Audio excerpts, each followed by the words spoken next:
Elizabeth here with Country Peony, and I'm so excited to partner with Woodpeckers Crafts to bring you a Summer Gingham Picnic featuring their new Chunkies. First step is to paint the Chunkies white. At an angle, tape off horizontal stripes with a thin painter's tape.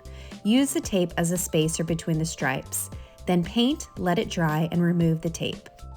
Next, tape off vertical stripes and paint. Tape off more horizontal stripes. Paint, let it dry, and remove the tape. Drill holes at the top and attach faux flowers or a metal place card holder.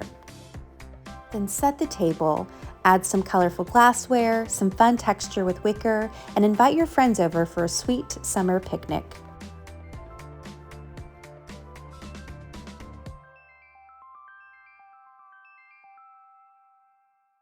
Happy crafting!